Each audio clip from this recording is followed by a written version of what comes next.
بسم الله الرحمن الرحيم. السلام عليكم ورحمة الله وبركاته. إن الحمد لله نحمده ونستعينه ونستغفره ونعوذ بالله من شرور أنفسنا ومن سيئات أعمالنا. من يهده الله فلا مضل له ومن يضلل فلا هادي له.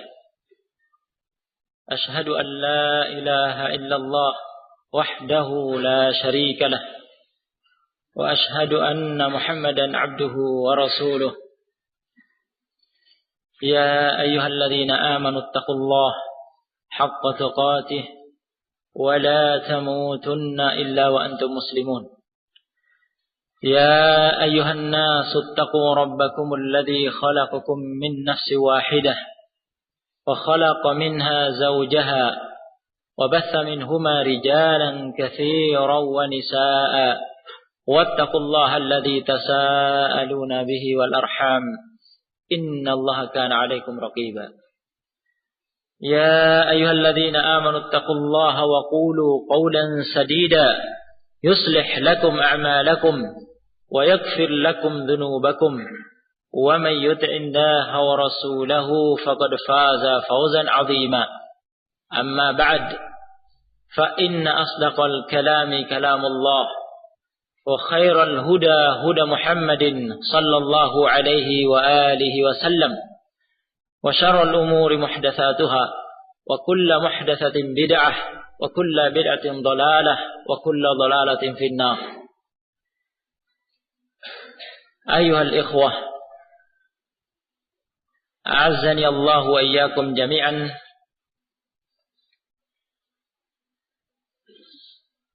Segala puji syukur kita panjatkan kepada Allah Rabbuna Jalla Jalaluh yang telah memberi taufik kepada kita, menolong kita semua untuk dapat berkumpul di masjid ini dalam rangka at-tafaqquh fid din, mendalami agama syariat Allah Subhanahu wa taala, dalam rangka talabul ilm, dalam rangka menuntut ilm. Kita menjelang masuknya bulan Ramadan, bulan yang diberkahi oleh Allah Subhanahu wa taala.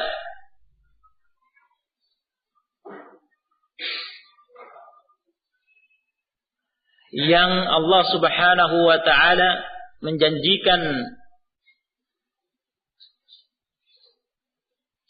rahmat dan ampunan bagi hamba-hambanya yang bertakwa, beramal di atas ilmu, menghidupkan bulan Ramadan dengan puasa di siang harinya dan ibadah-ibadah yang lainnya, zikir, baca Al-Quran, qiraatul Quran, salat, dilengkapi dengan salat tarawih di malam harinya.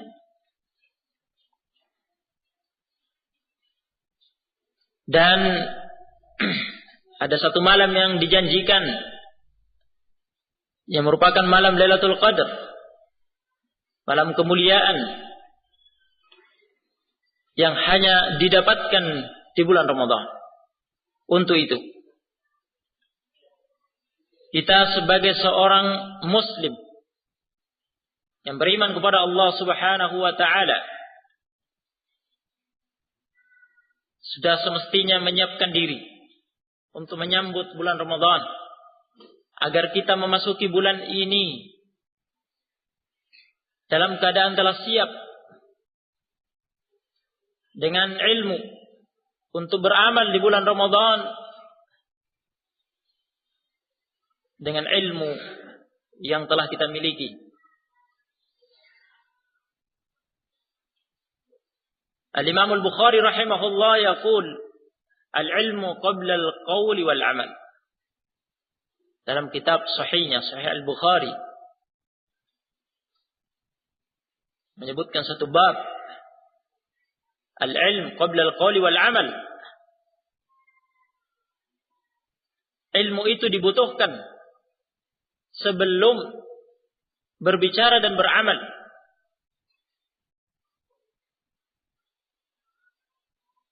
Sebagaimana diperintahkan oleh Allah Subhanahu wa taala dalam firman-Nya, fa'lam annahu la ilaha illallah wastaghfir li dzambik walil mu'minina wal mu'minat. Ilmuilah olehmu wahai Muhammad, wahai Nabi. Perintah bagi Nabi Muhammad sallallahu alaihi wasallam dan perintah bagi seluruh umatnya agar berilmu, mengilmui. Sesungguhnya tidak ada Tuhan yang hak selain Allah Subhanahu wa taala. Berilmu dulu. Kemudian istighfarlah. Minta ampunan atas dosamu, dosa kaum mukminin dan kaum mukminat. Kita berilmu, kemudian bertakwa kepada Allah Subhanahu wa taala, beramal dengan ilmu yang kita miliki.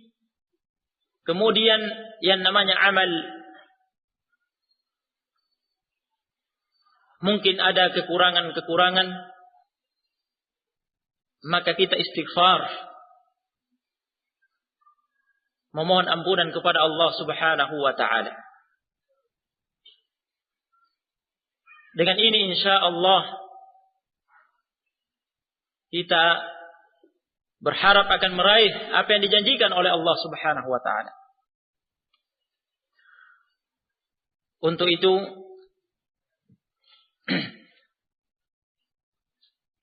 kita akan mempelajari syariat Allah Subhanahu wa taala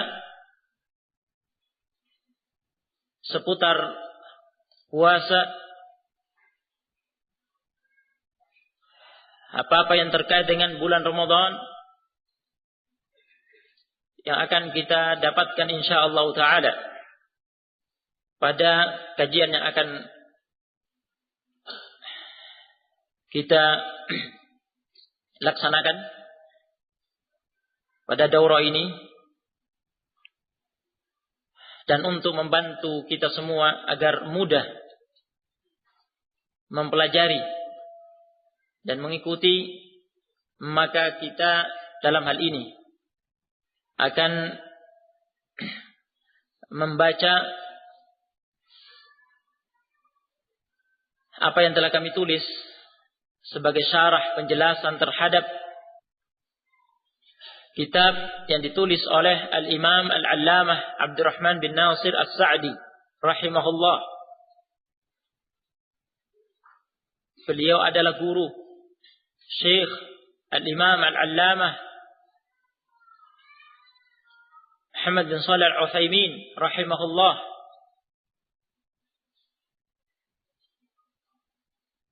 Yaitu kita akan mempelajari kitab Siyam, kitab puasa, dari kitab Manhajus Salikin wa Tawdihul Fiqh fid Din.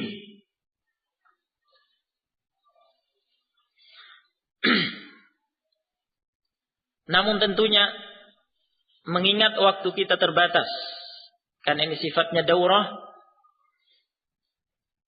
maka kita tidak akan membaca seluruh apa yang tertulis dalam buku ini. Sebagian perkara akan diisyaratkan dan kesempurnaannya bisa disimak langsung dengan membaca buku. Kita mulai dari bab yang pertama, pendahuluan. Al-Imam As-Sa'di rahimahullah berkata, Kitabus Siyam,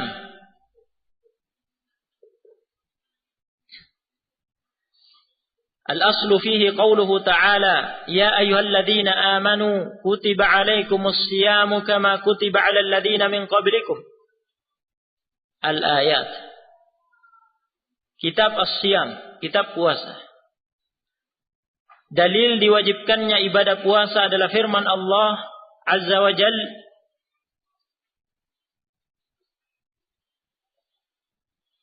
ya ayyuhalladzina amanu kutiba alaikumus siyamu kama kutiba alal ladzina min qablikum. Al-ayat. Wahai orang-orang yang beriman, diwajibkan atas kalian berpuasa sebagaimana telah diwajibkan atas orang-orang sebelum kalian. Ayat ke-183 dalam surat Al-Baqarah. Ini matan yang pertama yang disebutkan oleh beliau rahimahullah, yang akan kita pelajari pada kitab ini. Pertama, definisi puasa. Mengenal pengertian makna puasa. As-siyam, as-saum. Ya, dalam bahasa Arab. As-siyam, as-saum. Secara makna bahasa, maknanya adalah al-imsak. Al-imsak artinya menahan.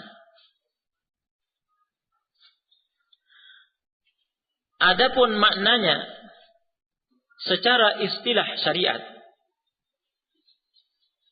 sebagai istilah dalam syariat, definisi yang terbaik yang kami sebutkan di sini adalah yang dibawakan oleh Asy-Syaikh Al-Utsaimin rahimahullah dalam kitab Asy-Syarhul Mumti'.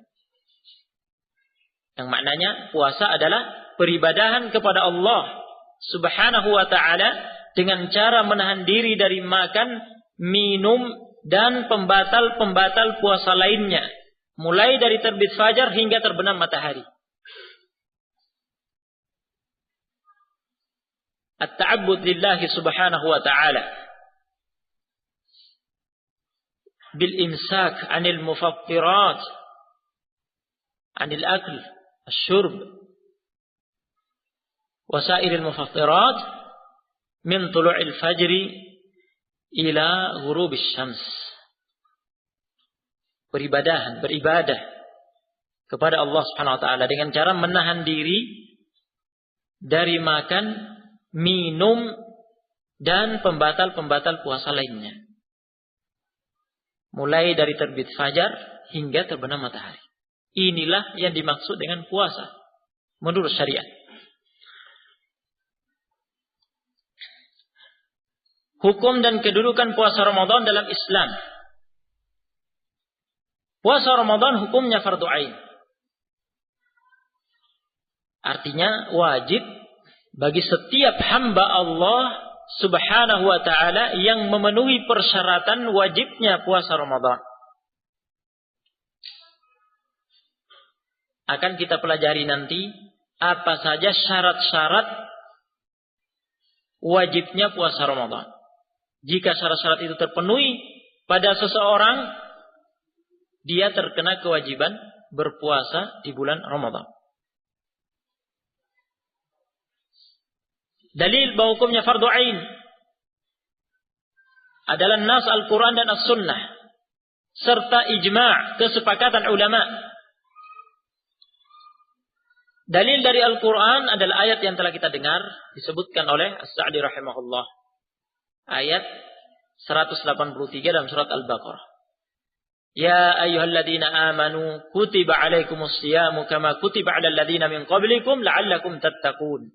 Wahai orang-orang yang beriman, diwajibkan atas kalian berpuasa sebagaimana telah diwajibkan atas orang-orang sebelum kalian agar kalian bertakwa.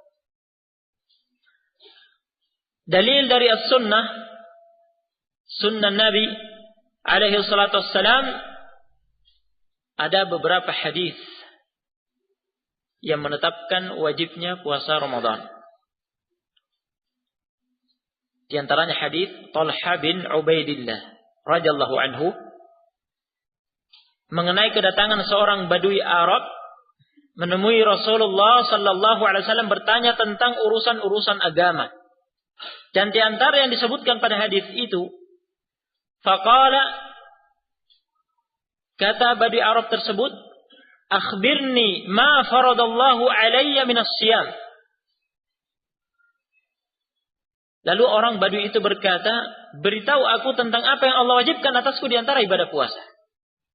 Faqala, Rasulullah sallallahu alaihi wasallam menjawab, syahr Ramadan illa an tatawwa'a syai'a. Puasa di bulan Ramadan kecuali engkau ingin melakukan sesuatu sebagai puasa sunnah. Hadis ini muttafaq alaih. Hadis yang kedua, hadis Ibnu Umar radhiyallahu anhuma. Bunyal Islamu ala khamsin. Islam didirikan di atas 5 dasar. Syahadati an la ilaha illallah wa anna Muhammadar Rasulullah. Persaksian tidak ada Tuhan yang benar selain Allah dan Muhammad adalah utusan Allah. Wa iqamis salati. Mendirikan salat. Wa ita'iz zakati. Membayar zakat. Wal hajj. Menunaikan ibadah haji. Wa shaumi Ramadan. Dan berpuasa Ramadan. Berpuasa Ramadan. Hadis ini muttafaq alaih.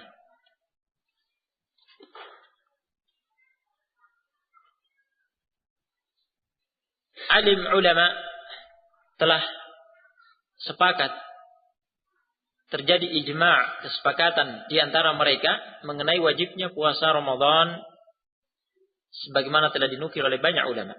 Ijma' tersebut. Ini ijma' yang bersifat qat'i. Qat'i artinya meyakinkan. Ijma', kesepakatan ulama tersebut sifatnya qat'i artinya meyakinkan. Karena wajibnya puasa Ramadan merupakan perkara yang telah jamak diketahui dalam agama Islam.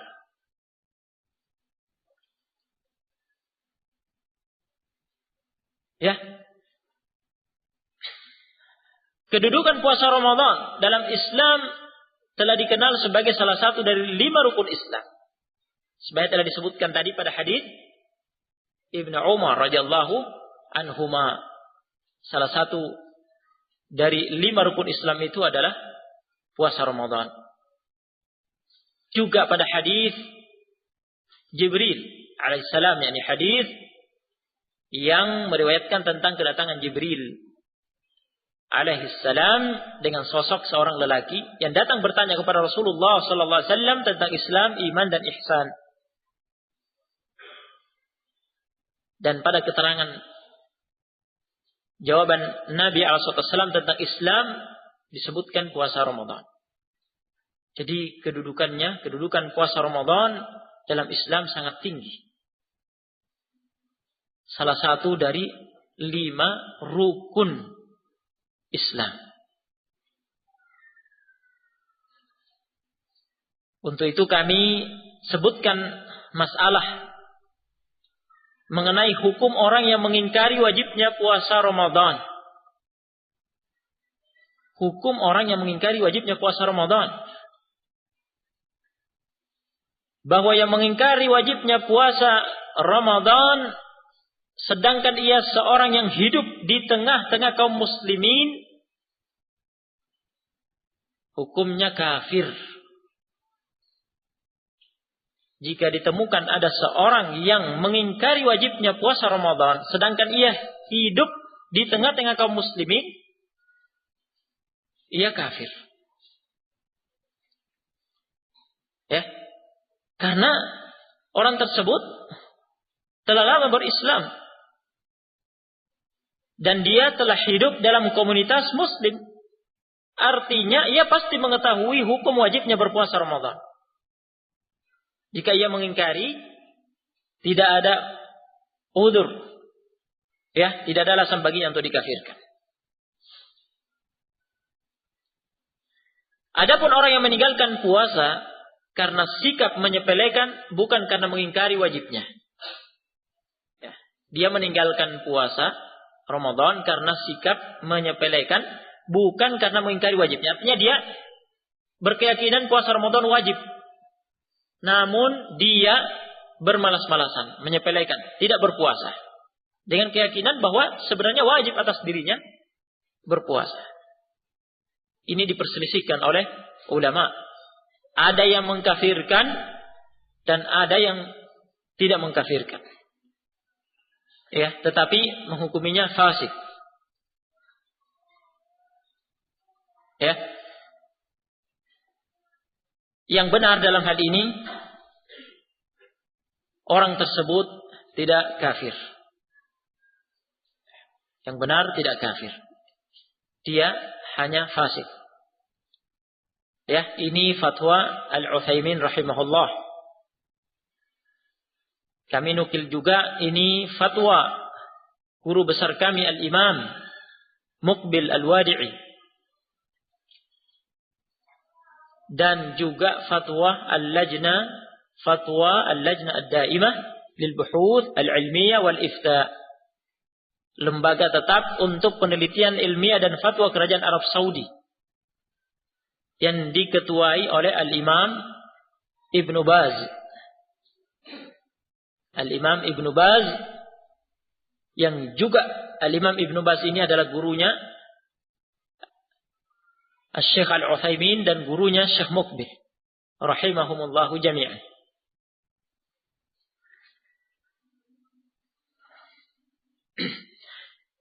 Ya, kita telah mengetahui hal ini. Kemudian kami menyebutkan di sini tentang pensyariatan puasa Ramadan itu mulai diwajibkan pada tahun kedua Hijriah.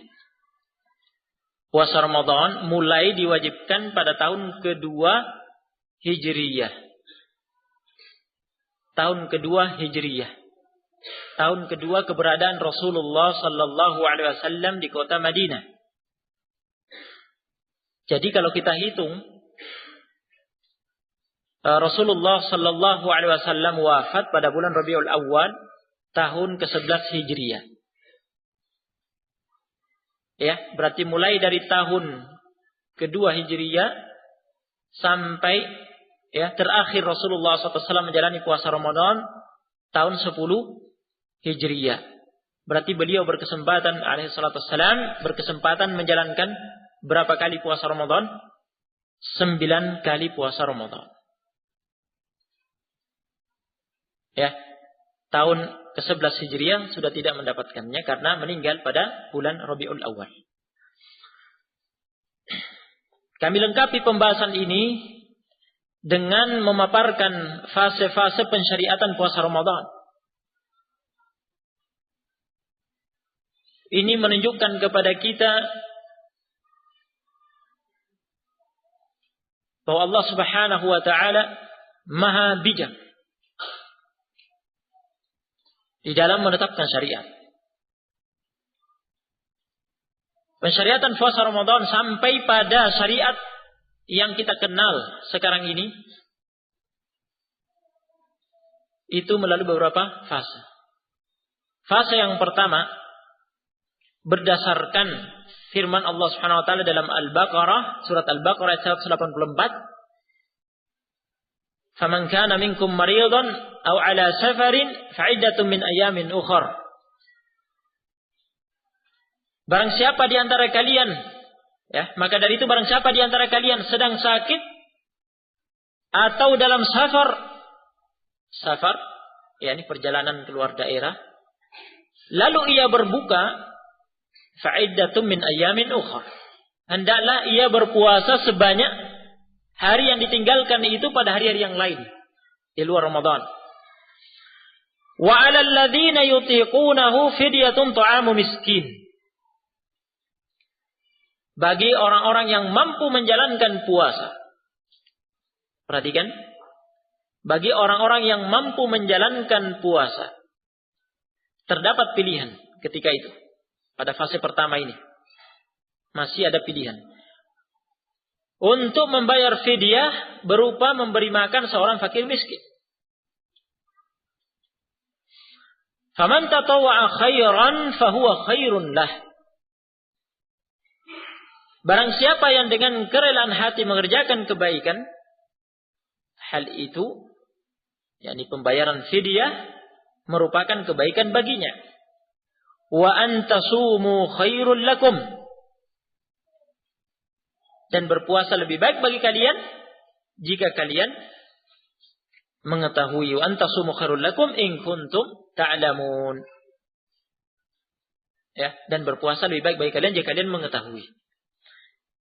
Dari ayat ini ya dipetik dua hukum.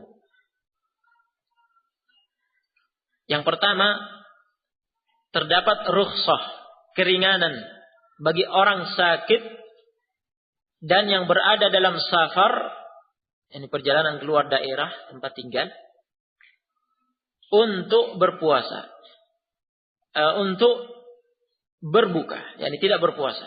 Ada keringanan untuk berbuka, ya, tidak berpuasa, serta wajib menggantinya yang diistilahkan dengan qadha pada hari-hari di luar Ramadan. Ya. Hukum yang kedua, terdapat pilihan bagi orang yang mampu menjalankan puasa. Dia tidak dalam kondisi sakit, tidak pula safar. Dia sehat dan mukim di tempat tinggalnya. Ya, terdapat pilihan baginya antara berpuasa atau tidak. Ya. Jika dia memilih berpuasa, itu lebih baik baginya. Jika dia memilih untuk berbuka, boleh dengan kewajiban mengganti puasa yang ditinggalkan itu dengan bayar fidyah. Ya. Ada pilihan. Ini fase pertama. Nah, ini diterangkan dalam hadis Salamah ibn al-Aqwa radhiyallahu anhu yang dikeluarkan oleh Imam Al-Bukhari dan Muslim muttafaq alaih. Lamma nazalat wa 'alal ladzina yutiqunahu fidyatun ta'amu miskin. Ya, ketika turun ayat bagi orang-orang yang mampu menjalankan puasa terdapat pilihan untuk membayar fidyah berupa memberi makan seorang fakir miskin. Kana man arada ayuftira wa yaftadiya hatta nazalatil ayah allati ba'daha fanasakhatha. Siapapun bisa memilih untuk berbuka, tidak berpuasa dan menggantinya dengan membayar fidyah hingga turun ayat setelahnya tentang wajibnya memilih berpuasa yang menghapus hukum yang ada pada ayat ini. Ayat setelahnya yang menghapusnya adalah ayat faman syahida minkumus syahra falyasumhu, sebagaimana pada riwayat Muslim lainnya yang telah kami cantumkan di sini. Ya, yaitu ayat berikutnya. Ayat 185 dalam surat Al-Baqarah pada fase yang kedua. Allah Subhanahu wa taala berfirman, "Syahrul Ramadan alladzi unzila fihi al-Qur'anu hudan lin-nasi wa bayyinatin minal huda wal furqan. Faman syahida minkumus syahra falyasumhu wa man kana maridan aw 'ala safarin fa'iddatun min ayyamin ukhra." Beberapa hari puasa yang ditentukan itu ialah syahrul Ramadan, bulan Ramadan. Bulan yang diturunkan, di dalamnya diturunkan Al-Quran sebagai petunjuk bagi manusia. Dan penjelasan-penjelasan mengenai petunjuk itu serta pembeda antara yang benar dan yang batil. Faman syahida minkumus syahra falyasumhu. Ditegaskan di sini oleh Allah Subhanahu wa taala, menghapus pilihan tadi pada ayat sebelumnya. Faman syahida minkumus syahra falyasumhu. Oleh karena itu, barang siapa di antara kalian menjumpai bulan itu tidak dalam keadaan sakit atau safar, hendaklah ia berpuasa pada bulan itu. Falyasumhu. Hendaklah dia berpuasa pada bulan itu. Diwajibkan. Tidak ada lagi pilihan seperti pada fase sebelumnya pada ayat tadi. Ayat ini menghapus hukum pada ayat sebelumnya yang telah kita dengar. Iya. Adapun hukum yang lainnya pada ayat sebelumnya bahwa yang punya udzur sakit atau safar, ya, ada rukhsah keringanan untuk tidak berpuasa dan diganti dengan qadha di luar bulan Ramadan, hukum itu tetap berlaku. Ditegaskan kembali di sini pada kelanjutan ayat, "Wa man kana maridan aw ala safarin fa iddatun min ayamin ukhra." Barang siapa sakit atau dalam keadaan safar, lalu ia berbuka, hendaklah ia berpuasa pada hari yang lain sebanyak hari yang ditinggalkannya itu. Ya. Jadi pada fase kedua disyariatkannya puasa Ramadan ini telah kita dengar pilihan bagi orang yang sehat dan bermukim antara berpuasa dan ini lebih baik atau memilih bayar fidyah sebagai pengganti puasa. Hukum itu telah dihapus. Adapun hukum bagi yang punya udzur karena sakit atau safar, ada rukhsah keringanan baginya ya untuk tidak berpuasa dan mengqadha'nya di luar bulan Ramadan, hukum itu tetap.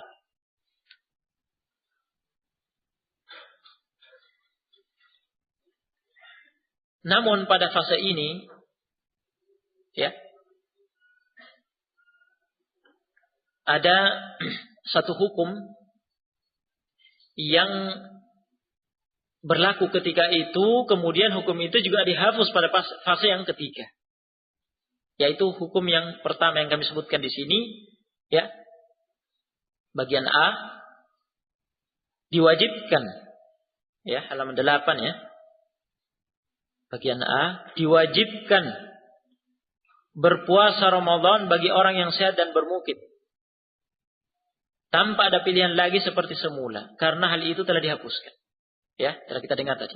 Akan tetapi dengan ketentuan ketika itu, dengan ketentuan jika seseorang tertidur saat datangnya waktu buka puasa, sebelum sempat berbuka puasa, maka tidak diperbolehkan untuk makan, minum dan menggaul istrinya di malam hari itu atau esok harinya hingga tiba waktu berbuka berikutnya.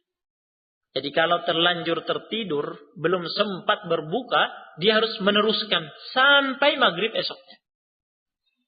Ya, ini berat. Namun karena suatu hikmah yang Allah Subhanahu wa taala kehendaki, ya, menginginkan ketakwaan dari hamba-hambanya. Hukum ini diterangkan dalam hadis Al-Bara' bin Azib radhiyallahu anhu. Teks hadisnya kami sebutkan lengkap di sini. Ya. Yang intinya menceritakan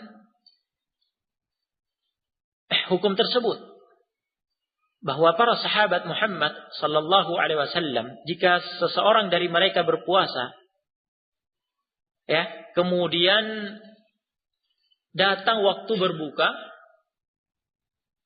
lantas ia tertidur sebelum berbuka, terkena hukum tidak boleh makan malam harinya itu dan esok harinya hingga tiba waktu berbuka berikutnya, maghrib berikutnya. Kemudian di sini diceritakan suatu peristiwa yang menimpa salah satu sahabat, yaitu Qais ibnu Sirmah Al-Ansari. Qais bin Sirmah Al-Ansari radhiyallahu anhu, yang berpuasa ketika itu, tiba waktu maghrib, tiba waktu berbuka, dia mendatangi istrinya di rumahnya. Ya, dia seharinya penat bekerja, sudah kelelahan bekerja di siang harinya, tiba waktu berbuka, datang menemui istrinya, minta dihidangkan makanan untuk berbuka. Ternyata tidak ada. Ya, karena kemiskinan, ya, yang mendominasi pola hidup kehidupan para sahabat radhiyallahu anhum pada waktu itu. Ya, kata istrinya, tidak ada. Tetapi, ya, tunggu saya akan nyarikan. Iya. Istrinya berangkat mencarikan makanan, dia menunggu karena sudah kelelahan ini, kerja di siang harinya, ternyata kalah dengan kantuknya, tertidur, belum sempat buka puasa kan tadi? Belum sempat buka puasa karena baru dicarikan. Ya, tertidur. Qadarullah. Ya, datang istrinya melihat suaminya telah tertidur, kata dia, khaybatan lak. Ya, merugi engkau. Akhirnya dia terkena hukum tersebut. Ya, malam itu sampai esok harinya terus berlanjut puasanya menahan. Ternyata di siang harinya apa yang terjadi? Pingsan. Ya, di siang harinya pingsan. Ya, karena laparnya. Hal itu dilaporkan kepada Nabi sallallahu alaihi wasallam. Fanazalat hadhil ayah. Kemudian diturunkanlah firman Allah Subhanahu wa taala pada ayat setelahnya. Ya, ayat setelahnya yaitu ayat 187. Dari surat Al-Baqarah. Uhilla lakum lailatas siyamir rafathu ila nisaikum. Ya, dihalalkan bagi kalian melakukan rafath, ya, bersenang-senang dengan istri kalian di malam harinya. Ya. Ayat ini menghapus hukum tadi yang kita dengar. Para sahabat bergembira dengan itu. Ya. Dan turun pula menyusul ayat berikutnya, yakni kelanjutan ayat, wa kulu washrabu hatta yatabayyana lakumul khaytul abyadu minal khaytil aswad. Makan dan minumlah kalian hingga tampak jelas bagi kalian, ya, benang putih, maksudnya warna putih, yaitu terangnya, ya, sinar fajar, minal khaytil aswad, dari benang hitam, maksudnya warna hitam, yakni sisa gelapnya malam, yaitu sampai jelas terbitnya fajar. Ya, ayat ini menghapus hukum tadi. Walhamdulillah. Maka pada fase yang ketiga, ya, berdasarkan firman Allah Subhanahu wa taala, uhilla lakum lailatas siyamir rafathu ila nisaikum hunna libasul lakum wa antum libasul lahun. Alimallahu annakum kuntum takhtanuna anfusakum fataba 'alaikum wa 'afa 'ankum. Fal'ana bashiruhunna wabtaghu ma kataballahu lakum wa kulu washrabu hatta yatabayyana lakumul khaytul abyadu minal khaytil aswadi minal fajr. Thumma atimmus siyama ila al-lail wa la tubashiruhunna wa antum 'akifuna fil masajid. Tilka hududullahi fala taqrabuha kadzalika yubayyinullahu ayatihi lin-nasi la'allahum yattaqun. Ayat 187. Dihalalkan bagi kalian pada malam hari bulan puasa untuk bercampur dengan istri-istri kalian. Yani mutlak dihalalkan. Ya. Berarti hukum tadi sudah tidak berlaku. Ya. Nah, mereka itu adalah pakaian bagi kalian dan kalian pun adalah pakaian bagi mereka. Allah mengetahui bahwasanya kalian mengkhianati diri kalian sendiri. Maksudnya mengkhianati di sini tidak dapat menahan nafsu terhadap istri kalian. Ya, mengkhianati diri di sini karena diri ini adalah amanah, ya, bagi seseorang untuk bertakwa kepada Allah, menjaga dirinya agar tidak melanggar syariat Allah Subhanahu wa taala. Jika membawa diri ini untuk bermaksiat kepada Allah, melanggar syariat Allah, berarti mengkhianati, ya, amanah tersebut, mengkhianati diri. Itu maksudnya. Ya. Karena itu Allah Subhanahu wa taala mengampuni kalian dan memberi maaf kepada kalian. Jadi hukum tadi itu berat. Hukum tadi itu berat. Allah Subhanahu wa taala kemudian memberi keringanan, dihapus hukum itu dan Allah Subhanahu wa taala mengampuni, memberi maaf. Ya. Sekarang, nah, hukum yang baru ini sekarang campurilah mereka. Carilah apa yang telah ditetapkan Allah Subhanahu wa taala untuk kalian. Ya, anak, ya, dinatkan untuk dapat anak. Baik. Dan makan minumlah hingga tampak jelas bagi kalian benang putih dari benang hitam, yaitu fajar. Mutlak halal makan dan minum di malam harinya. Iya, meskipun sempat tertidur sebelum berbuka. Ya, ketika bangun halal makan dan minum. Ya, dan bercampur dengan istri. Ya. Ini hukum yang terakhir. Kemudian sempurnakanlah puasa itu sampai datang malam. Akan tetapi janganlah kalian campuri mereka selagi kalian beriktikaf dalam masjid-masjid. Ya, tentang i'tikaf akan kita bahas insyaallah bagian akhir buku ini. Di bagian akhir buku ini. Biidznillah ta'ala. Ya, itulah larangan Allah, janganlah kalian mendekatinya. Demikianlah Allah menerangkan ayat-ayatnya kepada manusia supaya mereka bertakwa. Ya, fase inilah yang menjadi hukum puasa yang tetap hingga hari kiamat dan menghapus hukum puasa sebelumnya. Diwajibkan bagi kaum muslimin untuk berpuasa Ramadan dari rentang waktu terbit fajar, yaitu waktu subuh, hingga terbenam matahari. Serta diperbolehkan bagi mereka di malam harinya hingga terbit fajar untuk makan, minum, dan menggauli istri-istri mereka. Ya, dan ada udzur bagi yang sakit, bagi yang safar untuk tidak berpuasa, ya, dan diganti dengan qada di luar bulan Ramadan. Penjelasan detailnya akan kita pelajari nanti pada ya bab berikutnya biidznillah ta'ala. Selesai pembahasan bab yang pertama. Kita masuk ke bab yang kedua, halaman 11. Syarat-syarat wajibnya berpuasa Ramadan. Al-Imam As-Sa'di rahimahullah berkata, "Wa yajibu siyamu Ramadhana 'ala kulli muslimin balighin 'aqilin qadirin 'ala shaum." Berpuasa Ramadan wajib atas setiap muslim yang telah baligh, berakal dan mampu untuk berpuasa. Jadi intinya Sa'di rahimahullah di sini menyebutkan, ya, dengan matan ini menyebutkan syarat-syarat wajibnya berpuasa Ramadan. Ya. Penjelasan detailnya, syarat yang pertama, ya, mulai dari halaman 12 keterangannya. Syarat pertama, muslim. Jadi syarat utama diwajibkannya berpuasa Ramadan atas seorang adalah berstatus muslim. Seorang yang kafir tidak diwajibkan berpuasa dan tidak sah melakukannya. Ya.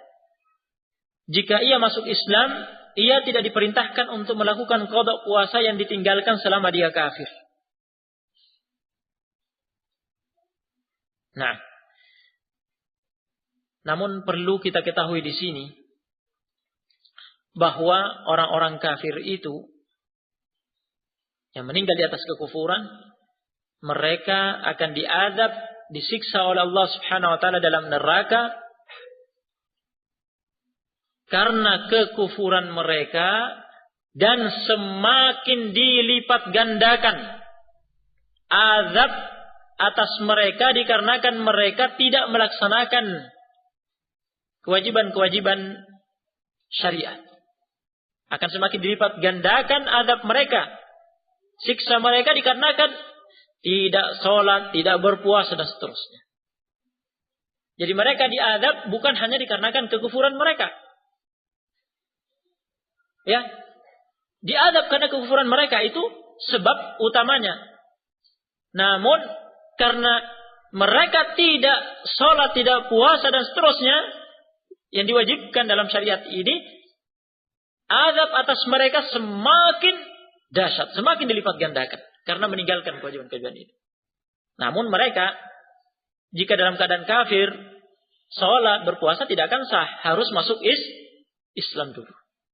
Masuk Islam dulu. Jika mereka masuk Islam, ya, terkena kewajiban tersebut dan sah. Ya, adapun selama kekufuran mereka yang lewat, mereka meninggalkan sholat, puasa dan kewajiban-kewajiban yang lainnya, itu dimaafkan dengan masuk Islamnya. Dan tidak ada tuntutan kepada mereka untuk mengqadha, untuk mengganti apa yang telah lewat. Nah, ini syarat yang pertama. Syarat kedua, baligh. Ya. Syarat kedua diwajibkannya berpuasa Ramadan atas seorang adalah berusia baligh. Tidak ada ketentuan pembebanan syariat terhadap anak kecil yang belum baligh. Dalilnya adalah hadis Aisyah radhiyallahu anha bahwa Rasulullah sallallahu alaihi wasallam bersabda, "Rufi'al qalamu an thalathatin 'anil naimi hatta yastayqidha wa 'anil saghiri hatta yakbura wa 'anil majnuni hatta ya'qila aw yufiqa. Hadis ini diriwayatkan oleh Ahmad, Abu Daud, An-Nasa'i, Ibnu Majah.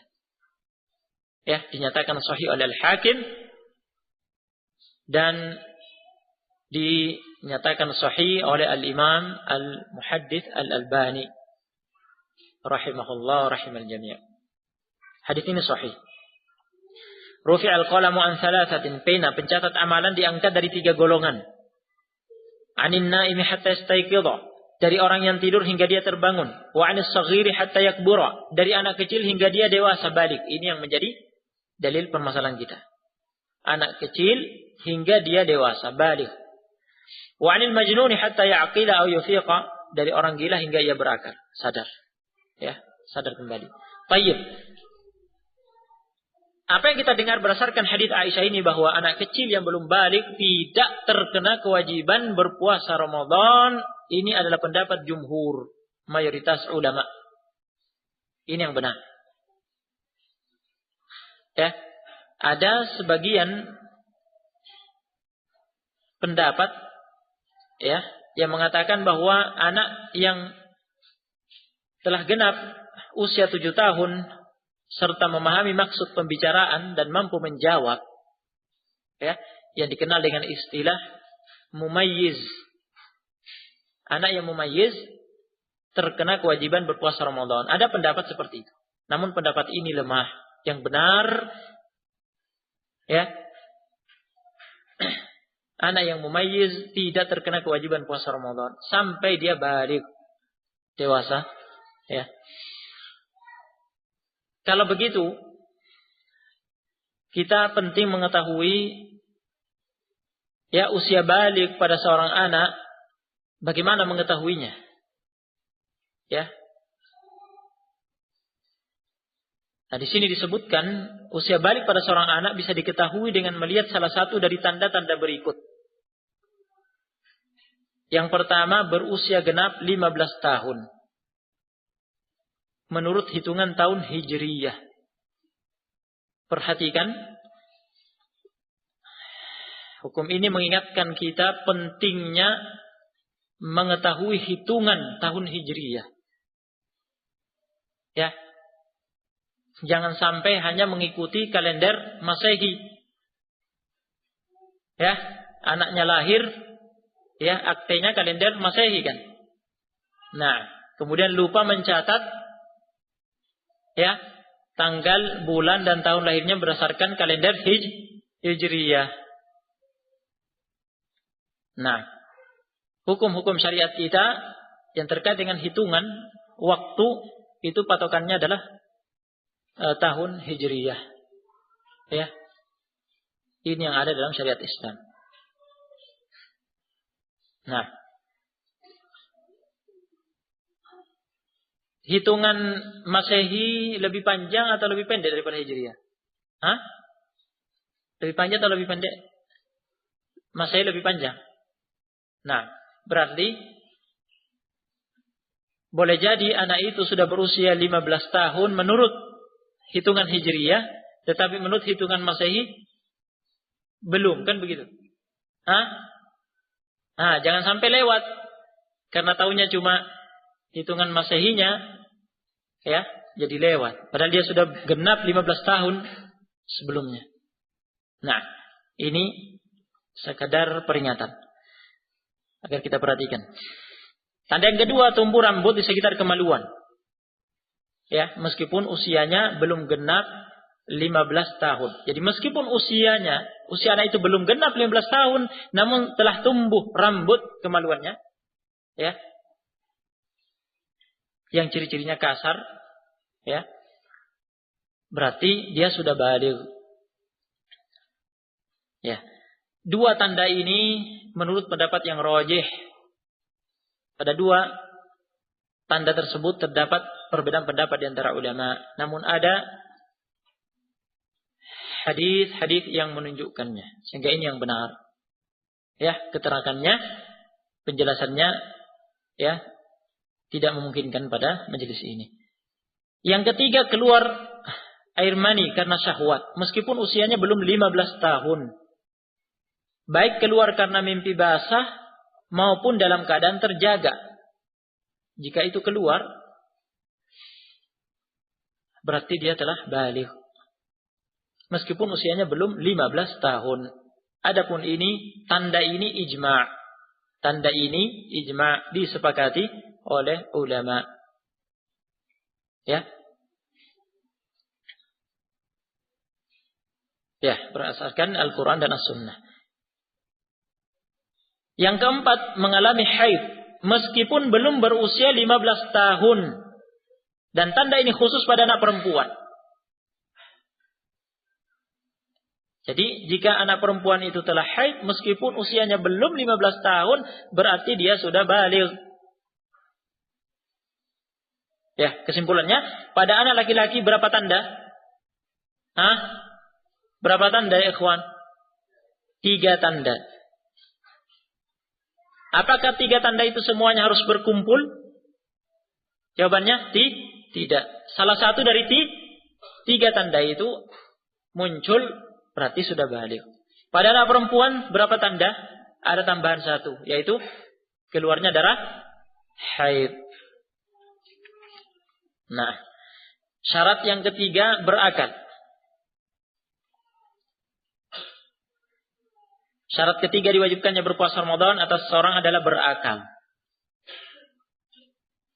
Ya, tidak ada ketentuan pembebanan syariat terhadap orang yang tidak berakal. Dalilnya adalah hadis Aisyah radhiyallahu anha yang telah lewat tadi. Ya, kita dengar bersama.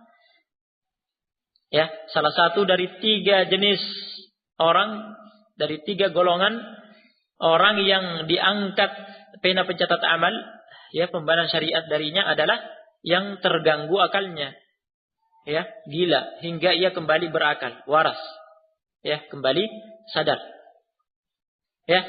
Jadi setiap yang hilang akalnya dengan sifat apapun, apakah ia gila, lebih ringan dari gila, karena terkadang masih bisa tersadar, ataupun pikun, tidak terkena beban syariat.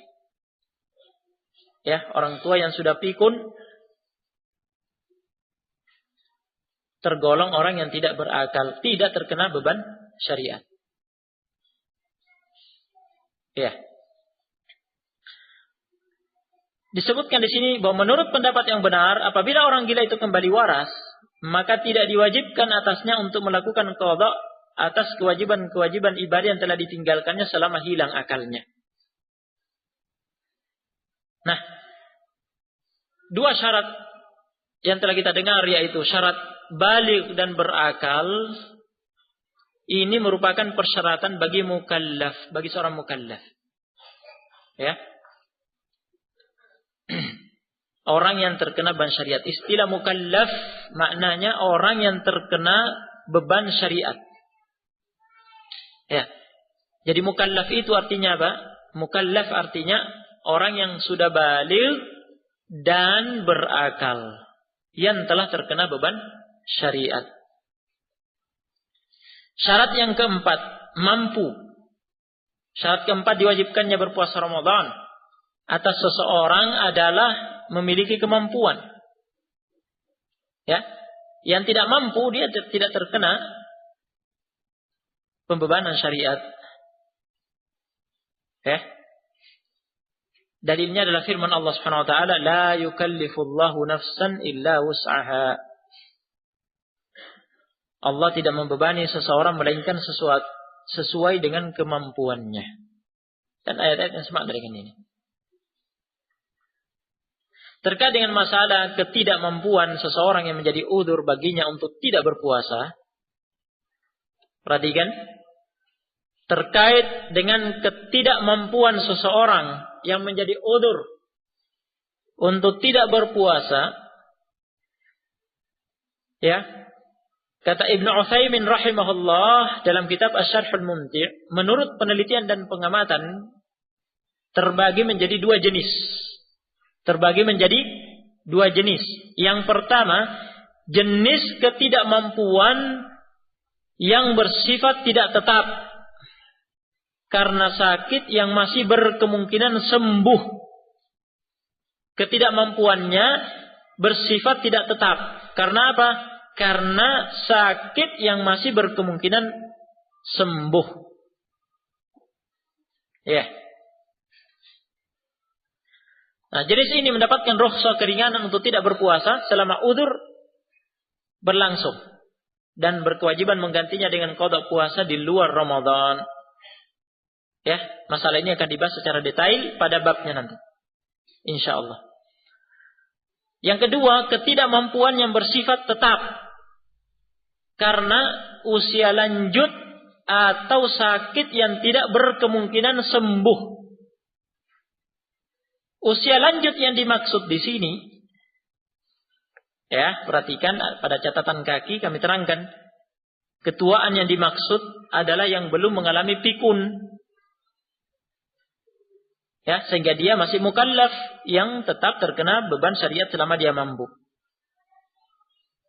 Ingat kembali syarat sebelumnya. Ya, syarat mukallaf itu balik dan berakal. Ya, sehingga orang yang pikun bukan lagi mukallaf. Jadi ketuaan yang dimaksud di sini selama belum mengalami pikun. Adapun orang yang tua yang sudah pikun tidak mukallaf lagi.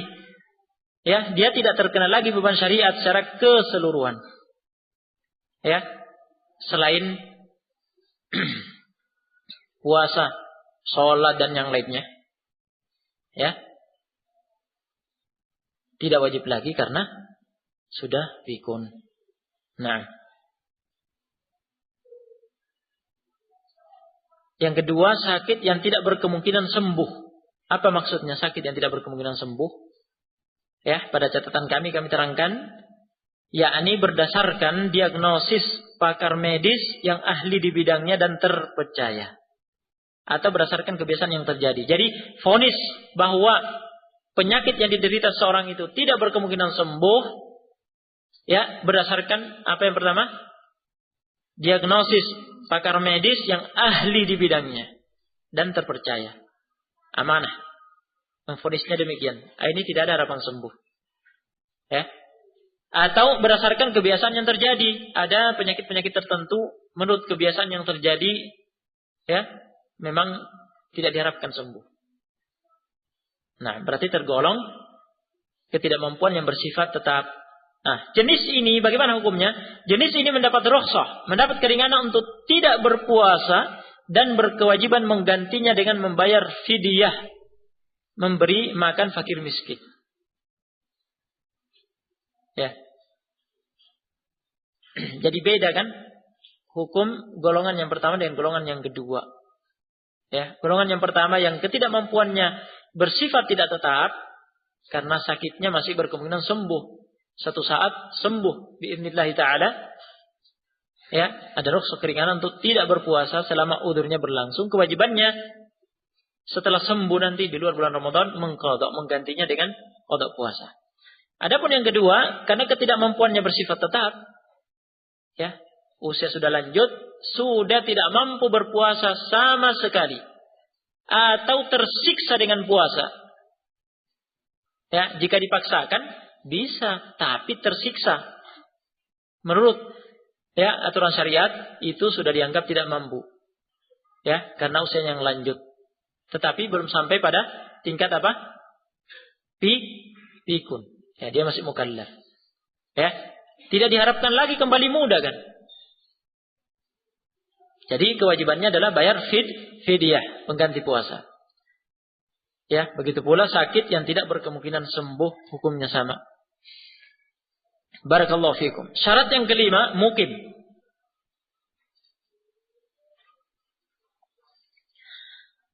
Syarat kelima diwajibkannya berpuasa Ramadan atas seseorang adalah bermukim. Tinggal menetap. Ya.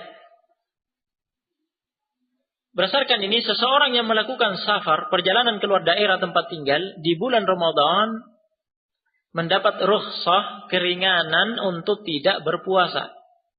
Tetapi kewajibannya adalah mengganti puasa yang ditinggalkannya itu selama safarnya dengan melakukan qadha puasa di luar Ramadan. Secara detail permasalahan ini akan dibahas nanti pada babnya. Bi'idznillah ta'ala. Syarat ke-6, tidak ada penghalang. Syarat ke-6 ini ya khusus bagi wanita, yaitu terbebas dari haid dan nifas yang menghalangi untuk berpuasa. Ya. Wanita yang sedang haid atau nifas haram berpuasa dan tidak sah puasanya jika melakukannya. Ini menurut ijma', menurut kesepakatan alim ulama. Ya, ini juga akan dibahas secara detail pada babnya. Bi'idznillah ta'ala. Kita selesai dari pembahasan syarat-syarat wajibnya puasa Ramadan. Ya, jika syarat-syarat itu seluruhnya terpenuhi, berarti seseorang wajib berpuasa di bulan Ramadan. Berikut berbagai masalah terkait syarat-syarat wajib puasa. Ya, masalah pertama, hukum anak kecil yang berpuasa. Ya, masalah ini terkait dengan syarat balik pada anak yang belum balik. Ya, kita telah mengetahui anak yang belum balik, bahwa anak yang belum balik tidak wajib untuk berpuasa. Ya, karena syarat wajibnya harus balik. Nah, berarti jika belum balik, meskipun sudah mumayyiz, sudah genap berusia 7 tahun dan sudah faham khitab pembicaraan, wa yuruddul jawab dan mampu menjawab, ya, dia belum terkena kewajiban berpuasa. Ya. Namun, ya, jumhur, mayoritas ulama menegaskan bahwa disyariatkan untuk memerintahkan anak-anak kecil yang belum baligh, baik laki-laki maupun perempuan, agar berpuasa.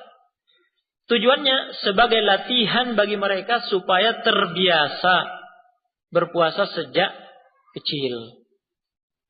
Agar nanti ketika sudah baligh, sudah terkena kewajiban berpuasa, tidak kaget karena sudah terbiasa ketika mumayyiznya. Ya, dalilnya adalah hadits Ar-Rubai' binti Muawwidh radhiyallahu anha, muttafaq alaih, yang meriwayatkan bahwa Rasulullah SAW mengirim utusan di pagi hari Asyura. Hari Asyura adalah tanggal 10 Muharram. Di pagi hari Asyura ketika itu Rasulullah SAW mengirim utusan ke kampung-kampung kaum Ansar yang berada di sekitar kota Madinah. Ya, untuk memberi pengumuman. Apa pengumumannya? Man kana asbaha sha'iman falyutimma shaumah, wa man kana asbaha muftiran falyutimma baqiyata yaumih. Barang siapa di pagi hari ini berpuasa, hendaklah ia menyempurnakan puasanya. Tidak boleh membatalkan. Barang siapa di pagi hari ini berbuka, tidak berpuasa, hendaklah ia menyempurnakan sisa harinya dengan puasa. Yani harus berniat saat datangnya pengumuman itu untuk berpuasa hari itu, puasa Asyura. Artinya, ya, ketika itu datang perintah dari Rasulullah SAW kepada kaum muslimin yang mewajibkan puasa Asyura, puasa 10 Muharram ketika itu. Jadi sebelum diwajibkannya puasa Ramadan, dulu yang diwajibkan adalah puasa Asyura 10 Muharram. Dengan perintah pada hadis ini dan hadis lain yang semakna dengan ini. Ya, namun hukum ini tidak berlanjut. Hukum kewajiban berpuasa Asyura 10 Muharram dihapus, diganti dengan kewajiban berpuasa di bulan Ramadan. Setelah itu puasa Asyura, puasa 10 Muharram hukumnya hanya sunnah, mustahab, tidak wajib lagi. Ya. Kelanjutan hadis ini kata Rubai' bin Muawwidh, فكنا بعد ذلك نصومه ونصوم صبياننا الصغار منهم ونذهب إلى المسجد فنجعل لهم اللعبة من العهن فإذا بكى أحدهم على الطعام أعطيناها إياه عند الإفطار. setelah peristiwa itu, kami selalu melakukan puasa hari Asyura dan mengajak anak-anak kami yang masih kecil di antara mereka untuk berpuasa. Kami mengajak mereka pergi ke masjid, lalu kami membuat mainan dari kapas untuk mereka.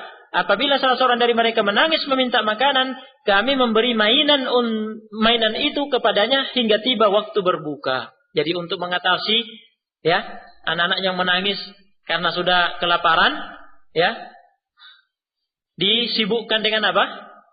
Dengan mainan sampai tiba waktu iftar. Ya. Diakali seperti itu oleh para sahabat. Nah, hadis ini muttafaq alaih. Ini dalil bahwa anak-anak kecil yang sudah mumayyiz, yang belum baligh, sudah dibiasakan berpuasa pada masa Rasulullah sallallahu alaihi wasallam. Ya. Dalil lain adalah athar Umar radhiyallahu anhu. Ya, pada halaman 20. Athar Umar radhiyallahu anhu yang dikeluarkan oleh Al-Bukhari secara muallaq, yakni tanpa sanad. Ya, dan dikeluarkan pula oleh Sa'id bin Mansur dan Al-Baghawi pada kitab Al-Ja'diyat secara mausul dengan sanad bersambung sampai ke Umar radhiyallahu anhu. Nah, pada athar itu Umar radhiyallahu anhu berkata kepada seorang yang mabuk di bulan Ramadan karena minum khamar, minum arak. Nasallallahu alaihi wal afiyah. Ya, ini orang besar, laki-laki mabuk karena minum khamar di bulan Ramadan pada masa pemerintahan Umar radhiyallahu anhu. Kata Umar radhiyallahu anhu kepada orang itu, "Wailaka wasibyanu nasyam." Celaka kamu. Ya, karena mabuk di bulan Ramadan. Celaka kamu. Wasibyanu nasyam. Sementara anak-anak kita mau berpuasa. Ini orang besar mabuk-mabukan di bulan Ramadan, sementara anak-anak kecil berpuasa. Ya, fadarabahu thamanina sawtan, dihukum oleh Umar radhiyallahu anhu selaku khalifah pemerintah, ya, yang menegakkan hukum. Fadarabahu thamanina sawtan, lalu Umar radhiyallahu anhu mencambuk orang itu sebanyak 80 kali, tsumma sayyarahu ila Syam, kemudian dikeluarkan dari Madinah, dikirim, ya, disingkirkan ke negeri Syam. Nah, karena maksiatnya itu. Artinya anak-anak kecil di zaman pemerintahan Umar radhiyallahu anhu juga telah dilatih berpuasa. Ya. Nah, jika kita telah mendengar dua dalil ini, ya, keterangan berikutnya, orang tua dan wali anak kecil berkewajiban. Ya, jadi kewajiban untuk melatih, memerintahkan anak-anak agar berpuasa, kewajiban ini tertuju kepada orang tua dan wali. Ya, orang tua dan wali anak kecil berkewajiban memerintah anaknya agar berpuasa di bulan Ramadan sebagai ibadah yang bersifat sunnah, tidak wajib baginya. Jadi bagi anak kecil yang diperintahkan berpuasa, dilatih berpuasa, sifatnya sunnah bagi dia. Kenapa? Karena dia belum mukallaf. Dia belum terkena kewajiban puasa Ramadan. Jadi ketika dia dilatih berpuasa Ramadan, niatnya adalah sunnah, mustahab. Hukum puasanya adalah puasa, ya, yang sifatnya sunnah, bukan wajib. Tujuannya untuk melatihnya berpuasa sejak kecil. Ya. Dengan hikmah yang telah disyaratkan tadi, ya, hikmah syariat ini memulai dengan hukum sunnah bagi mereka, bagi anak-anak kecil itu, untuk berpuasa sebagai latihan, sehingga nantinya terbiasa melakukannya saat menginjak usia baligh. Tetapi terjadi perbedaan di antara ulama mengenai batas usia anak kecil yang disyariatkan. Batas usia anak kecil yang disyariatkan. Ya, ada beberapa pendapat dalam masalah ini. Kami menukil pendapat yang terkuat. Ya, pendapat yang lebih dekat kepada kebenaran, yang terkuat adalah pendapat yang difatwakan oleh Syekh Ibnu Baz rahimahullah, bahwa disunnahkan berpuasa bagi anak laki-laki atau perempuan yang usianya telah genap 7 tahun. Telah genap 7 tahun, telah mumayyiz dan memiliki kemampuan untuk melakukannya. Jadi dua Ya, dobitnya, kriterianya 2. Yang pertama, sudah mumayyiz, genap berusia 7 tahun, telah faham pembicaraan dan mampu menjawab, ini namanya mumayyiz. Yang kedua, secara fisik, ya, secara fisik mampu berpuasa. Ya, harus terpenuhi 2 ini. Ya. Diwajibkan atas para wali untuk memerintahkan berpuasa jika mereka mampu, ya, jika sudah mumayyiz dan memiliki kemampuan. Sebagaimana halnya wajib memerintahkan mereka untuk sholat jika sudah mumayyiz. Ya. Bahkan memukul mereka bila meninggalkan puasa saat mereka telah berusia 10 tahun, ya, dan fisik mampu, sebagaimana halnya memukul mereka ketika meninggalkan sholat. Dalil yang menguatkan pendapat ini adalah hadis Abdullah bin Amr ibn al-As radhiyallahu anhuma, riwayat Ahmad, Abu Daud dan yang lainnya. Ya. Hadis yang hasan, ya, yang merupakan hujjah. Rasulullah SAW bersabda, "Muru auladakum bis-salati wa hum abna'u 7 sinina wadribuhum 'alaiha wa hum abna'u 10 sinina wa farriquhum bainahum fil madaji'." Perintahkan anak-anak kalian untuk salat pada usia 7 tahun. Nah, jadi Rasulullah SAW memerintahkan kepada para wali, orang tua, untuk memerintahkan anak-anak mereka melaksanakan salat 5 waktu pada usia 7 tahun. Ya. Mereka melaksanakan salat 5 waktu itu pada usia ini, sifat salatnya mereka adalah, hukumnya adalah sunnah bagi mereka, bukan wajib. Nilainya sunnah. Nah, begitu pula halnya pada usia ini juga diperintahkan untuk berpuasa Ramadan. Ya, sebagaimana sudah mulai dilatih salat 5 waktu, juga sudah dilatih berpuasa Ramadan.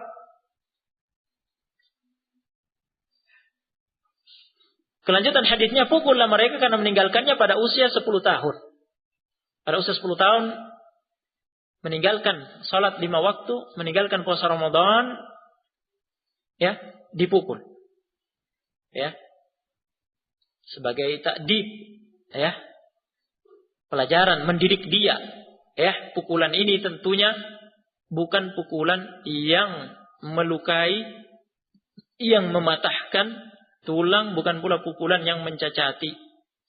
Pukulan ini adalah sifatnya pukulan yang mendidik, ya, agar dia sadar bahwa tindakan dia tidak mau sholat, tidak mau berpuasa itu salah. Ya, tujuannya itu. Wa fariqu bainahum fil madaji', dan pisahkanlah mereka di tempat tidur. Juga sudah mulai dipisah, ya, di tempat tidur, ya, ketika berusia 10 tahun sudah mulai dilatih mengerti menjaga aurat, ya, mengerti menjaga aurat. Nah, kita sudah mendengar dalilnya. Kenapa dipatok, ya, bahwa yang mulai dilatih sholat, dilatih berpuasa adalah yang usianya 7 tahun, yang sudah mumayyiz. Adapun disyaratkan di samping ini juga jika fisiknya mampu, ya, sebagaimana diterangkan di sini, ya, karena puasa berat. Adapun sholat 5 waktu, persyaratan fisik mampu ini tidak perlu. Yang jelas kalau dia sudah berusia 7 tahun, sudah mumayyiz, perintahkan sholat 5 waktu tanpa memperhitungkan fisiknya. Ya, karena itu ringan. Ya. Adapun puasa Ramadan ini butuh fisik. Berpuasa menahan haus dan lapar dari terbit fajar sampai terbenamnya matahari, ini butuh fisik. Jika fisik anak ini lemah, ya, tidak mungkin kan dipaksa. Kalau dipaksa menyiksa. Ya. Menyiksa anak itu bukan tujuan syariat. Syariat ini tidak bertujuan untuk menyiksa orang. Ya, tidak bertujuan untuk menyiksa orang sama sekali. Ya. Jadi kalau fisiknya lemah, ada sebagian anak yang seperti itu. mungkin sudah 7 tahun atau 8 tahun, namun karena memang fisiknya lemah, bawaan fisiknya memang lemah. Ya, dia tersiksa kalau disuruh berpuasa, jangan. Ya, jika begitu jangan dipaksa. Karena itu namanya menyiksa dia. Justru itu tidak benar. Ya, yang penting tidak bermudah-mudahan di sini, tidak bermudah-mudahan. Ya, benar-benar dipastikan kemampuan fisiknya. Ya, jika fisiknya mampu, dilatih. Ya, meskipun mungkin ya dia menjelang maghrib di sore hari dia mulai menangis, ya, mulai merintih minta makan, ya, disabarkan. Ya, disibukkan dengan apa? Pada hadis Ar-Rubai binti Muawwidh tadi telah kita ambil faedah. Disibukkan dengan diberi permainan agar dia lupa dengan laparnya. Nah, barakallahu fikum.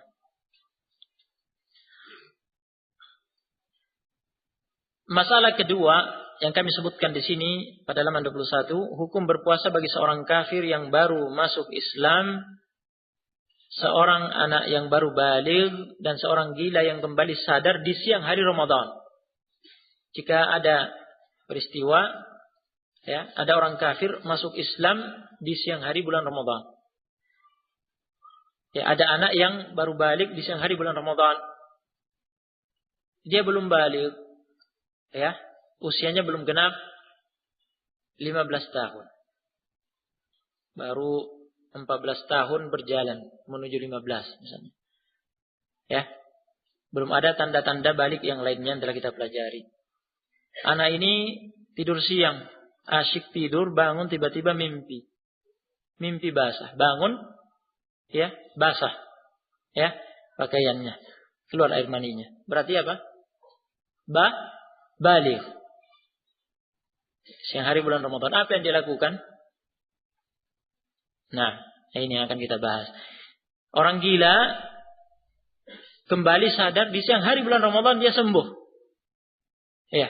Bagaimana hukumnya golongan-golongan yang kita dengar ini?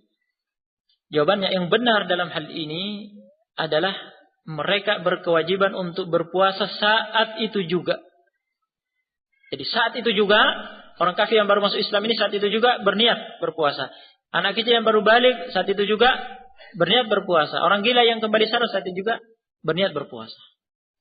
Ya, seperti halnya, jadi sama halnya dengan seorang mukallaf yang baru mengetahui masuknya bulan Ramadan saat itu.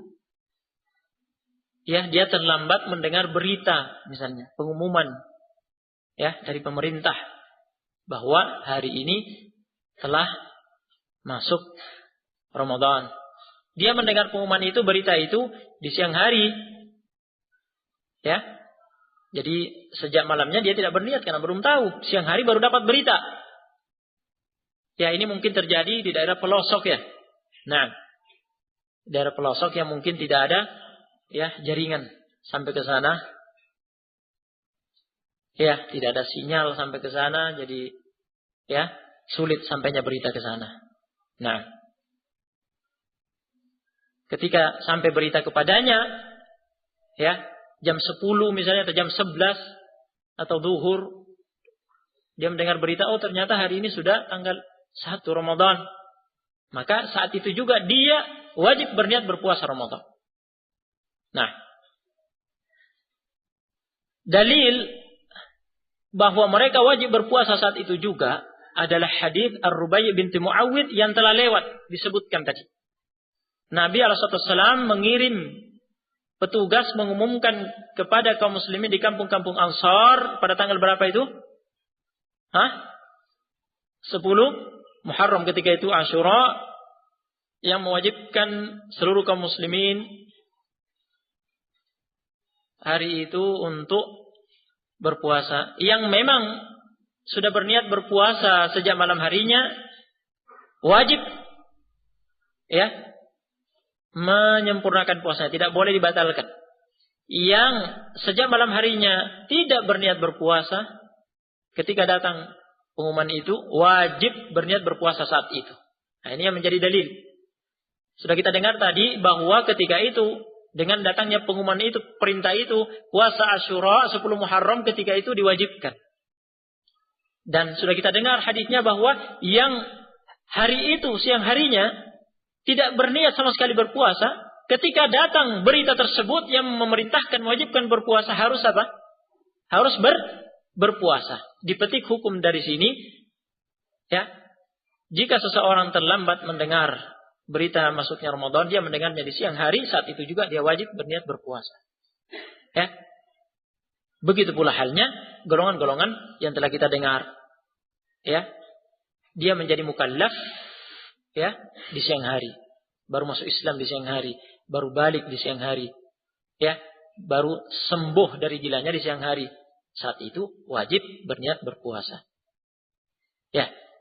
Yang semakna dengan hadits Ar-Rubai binti Muawwidh, ya, yang semakna dengannya adalah hadits Salamah bin Aqwa radhiyallahu anhu, hadisnya muttafaq alaih. Teks hadisnya dan maknanya telah kami sebutkan di sini. Ya, maknanya sama dengan hadits Ar-Rubai binti Muawwidh tadi.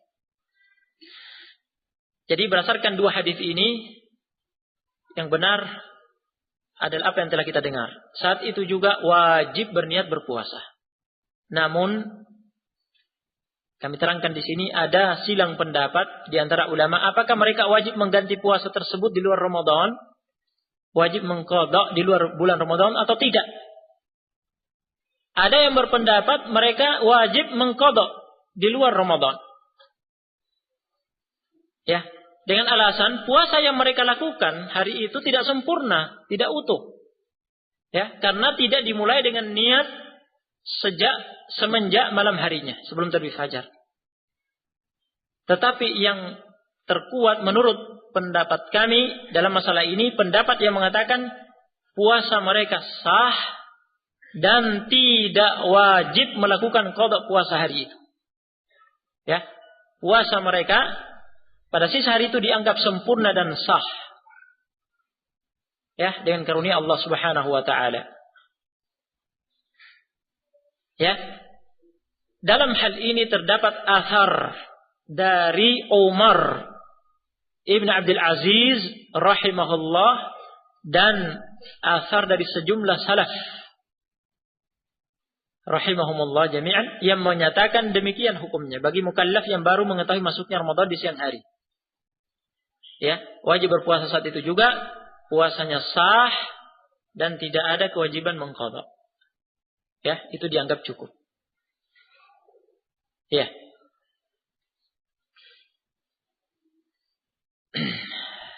Barakallahu fikum.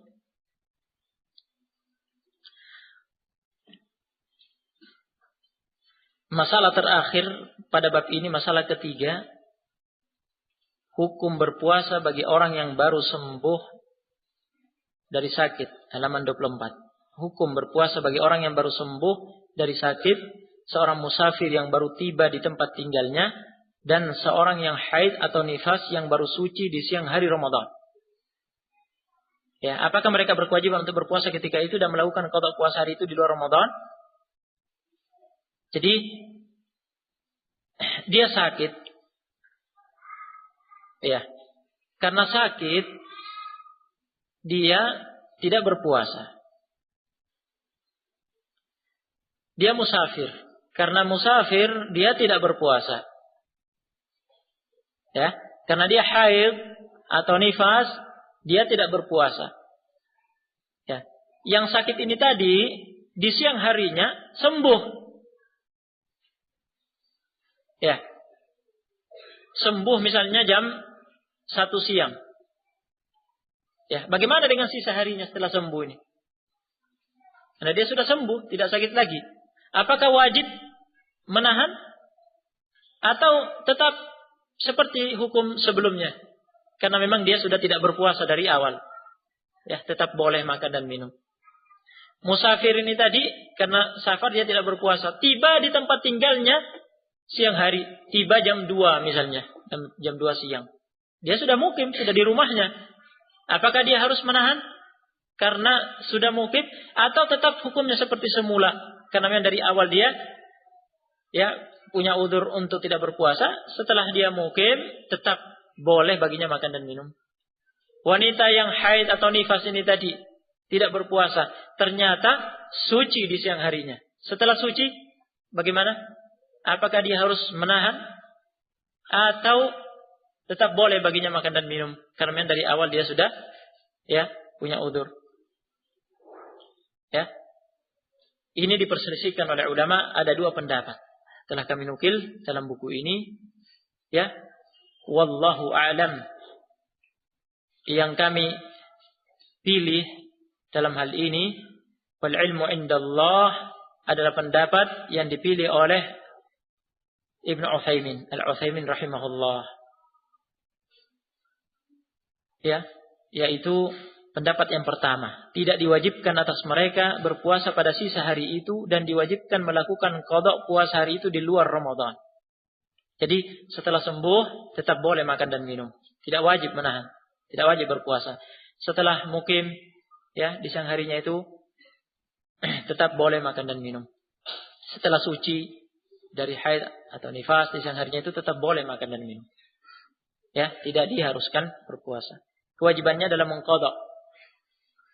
Ya, kewajibannya adalah mengqada di luar bulan Ramadan sebagai penggantinya. Alasannya karena pada hakikatnya tidak diharamkan atas mereka apa yang diharamkan atas orang-orang yang berpuasa pada hari itu. Ya, sejak awal harinya mereka memang telah diperbolehkan untuk berbuka secara lahir dan batin. Ya. Adapun keharusan untuk berpuasa pada sisa hari itu tidak ada manfaatnya bagi mereka. Karena juga tidak akan dinilai sebagai puasa yang sah untuk puasa hari itu. Nah, karena tetap harus diqadha, jadi tidak ada gunanya diperintahkan untuk menahan. Ya. Wallahu a'lam. Wallahu a'lam, yang jelas dalam masalah ini ada perbedaan pendapat. Ya.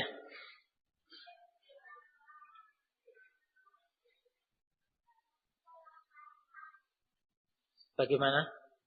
Panitia baiknya lanjut apa istirahat?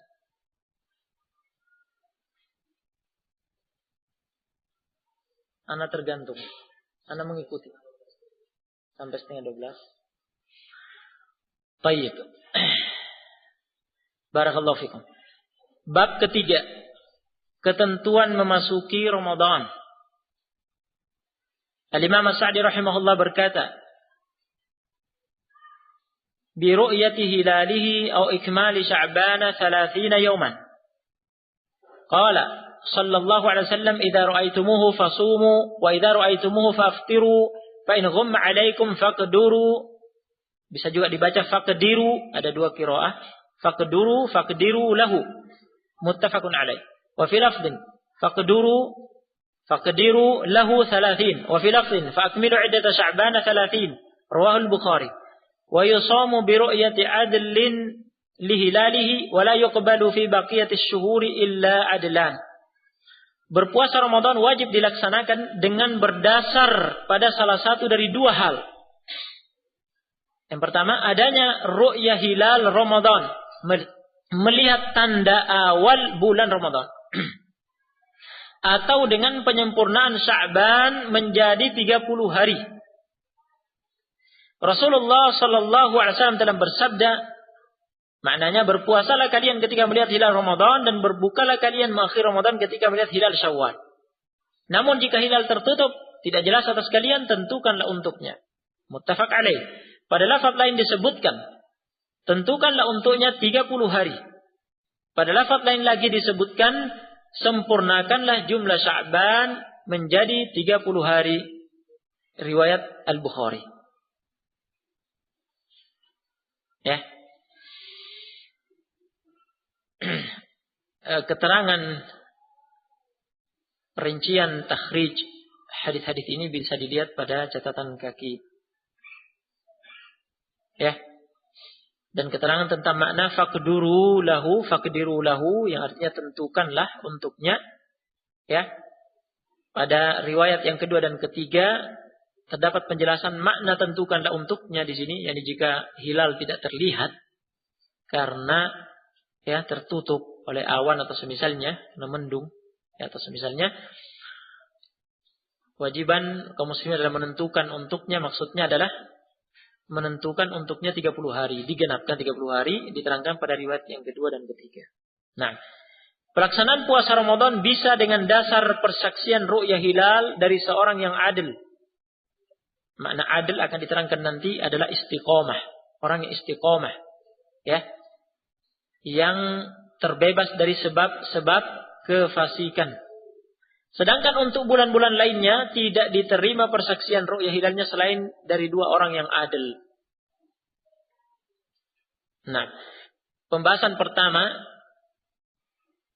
keterangan matan yang disebutkan oleh Sa'di rahimahullah, ru'yah hilal Ramadan.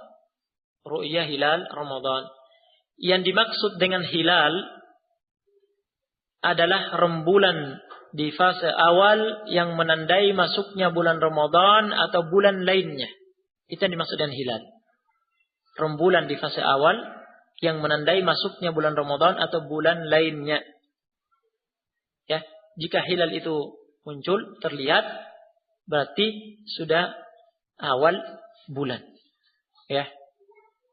Berarti tanggal 1 Ramadan atau tanggal 1 bulan lainnya. Nah, sebab utama, faktor utama kewajiban berpuasa Ramadan adalah adanya ru'yah hilal Ramadan. Ru'yah hilal Ramadan, ru'yah artinya melihat tanda awal. Yani ru'yah hilal, melihat tanda awal bulan Ramadan. Melihat hilal Ramadan. Ya. Yaitu ru'yah hilal tersebut berlangsungnya kapan?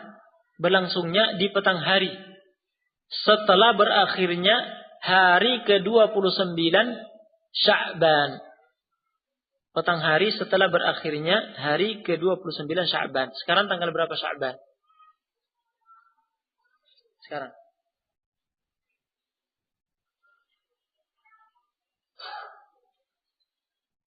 (26). Besok 27. Hari Senin 28. Hah? Enggak. 27 sekarang. Nah, besok 28. Hari Senin 29. Iya. Hari Senin 29. Berarti ya, petang hari, ya, hari Senin, ya, di waktu maghrib itu akan dilakukan apa? Ru'yah hilal. Ya, jika terlihat, ya, jika ada yang bersaksi melihatnya, satu orang yang adil, yang istiqomah agamanya, berarti ya, diterima persaksiannya oleh pemerintah, ya. Kemudian pemerintah menetapkan, berarti sudah dimulai Ramadan hari Selasa. Ya, seperti itu. Nah,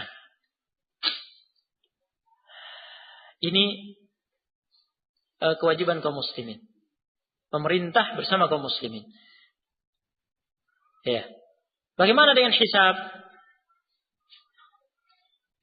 Ya, ditegaskan di sini, dengan demikian tidak wajib berpuasa Ramadan berdasarkan hisab, perhitungan ilmu falak atau perbintangan.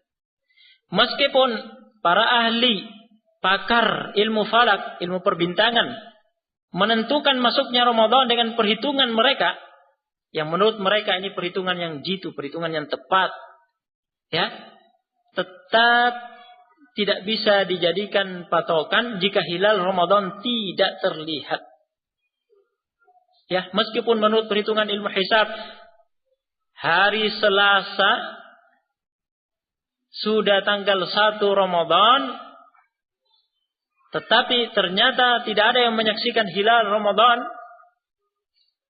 di petang harinya, di hari Senin, ya, masuknya Ramadan tidak bisa ditetapkan berdasarkan perhitungan tersebut. Ya. Oleh karena itu, kami menyebutkan masalah pertama di sini, membahas tentang hukum ilmu hisab. Hukum ilmu hisab dalam menentukan ya masuknya Ramadan dan mengakhiri Ramadan. Ya. Syariat telah mengaitkan perkara ini dengan hal yang bisa ditangkap oleh panca indera dan mudah diamalkan oleh orang kebanyakan. Ya. Oleh karena itu, syariat puasa diawali dengan ru'yah hilal yang bisa dilakukan oleh keumuman orang. Ya. Yang dibutuhkan adalah mata, penglihatan. Yang penting penglihatannya kuat, bagus. Ya. Adapun ilmu hisab, ilmu falak, perbintangan adalah hal yang rumit dan sulit. Hanya dikuasai oleh sejumlah kecil orang. Ya, hanya sebagian kecil orang yang menguasai ilmu ini. Ya. Alim ulama, para ulama menyatakan tidak boleh berpuasa Ramadan semata-mata berdasarkan hisab. Ya, seperti telah ditegaskan sebelumnya. Ya. Dan kami nukil di sini keterangan imam-imam Islam yang menerangkan ya bid'ahnya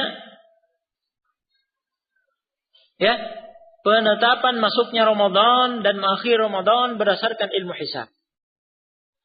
Yaitu fatwa Syekhul Islam Ibnu Taimiyah, yang kedua fatwa Al-Lajnah Ad-Daimah yang diketuai oleh Imam Ibnu Baz, yang ketiga adalah fatwa Al-Imam Syekh Al-Utsaimin rahimahumullahu jami'an. Ya.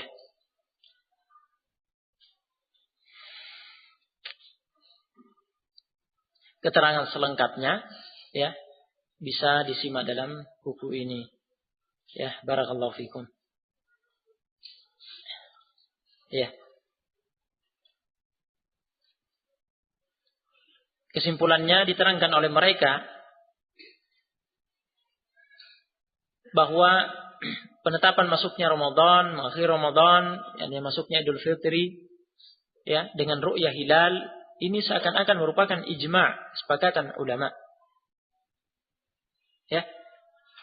Jika ada yang menyelisihi ini ya, menyandarkan penetapan itu berdasarkan ilmu hisab, pendapat itu syadz, artinya ganjil, nyeleneh, menyelisihi ya sesuatu yang sudah seakan-akan kesepakatan ulama sejak dahulu kala bahwa harus berdasarkan ru'yah. Dan pendapat yang nyeleneh, yang syadz, yang ganjil seperti itu tidak dianggap, tidak diperhitungkan. Nah, dan akan datang penyebutan hadis nanti, hadis Ibnu Umar radhiyallahu anhuma yang meriwayatkan kaum muslimin, para sahabat radhiyallahu anhum bersama Rasulullah SAW pada masa Rasulullah SAW, mereka berupaya melihat hilal. Ya, kemudian Ibnu Umar radhiyallahu anhuma sendiri di tengah-tengah orang banyak, Ibnu Umar radhiyallahu anhuma sendiri yang melihat hilal, kemudian bersaksi di hadapan Rasulullah SAW selaku pemerintah bahwa dirinya telah melihat hilal. Rasulullah SAW menetapkan, menerima persaksian itu dan menetapkan masuknya Ramadan berdasarkan ru'yah itu. Kemudian mengumumkan kepada kaum muslimin. Ini menunjukkan bahwa penetapan masuknya Ramadan dan mengakhiri Ramadan adalah tugas dan wewenang pemerintah. Ya. Yang melihat hilal silakan bersaksi. Bersaksi di hadapan pemerintah. Ya, petugas yang khusus diamanahi, ditunjuk oleh pemerintah untuk mengurusi masalah ini. Jika diterima persaksiannya, ya, pemerintah akan menetapkan. Jika tidak diterima persaksiannya, ya, bersabar. Karena keputusan di tangan pemerintah. Ini tugas dan wewenangnya pemerintah. Tidak boleh diambil alih oleh perorangan maupun golongan tertentu. Ya, itu tidak benar. Ya, diambil alih oleh orang tertentu atau golongan tertentu hendak mengambil alih yang sesuatu yang wewenangnya pemerintah. Dia yang ingin memutuskan, padahal dia bukan pemerintah. Ya, ini pelanggaran. Ya, jadi alhamdulillah di negeri kita, pemerintah kita, ya jazahumullahu khairan, mereka menetapkan masuknya Ramadan atau keluarnya Ramadan berdasarkan persaksian ru'yah hilal. Ya. Dan mereka punya hak untuk berijtihad dalam masalah ini. Mereka punya hak untuk berijtihad dalam masalah ini, menerima atau menolak persaksian.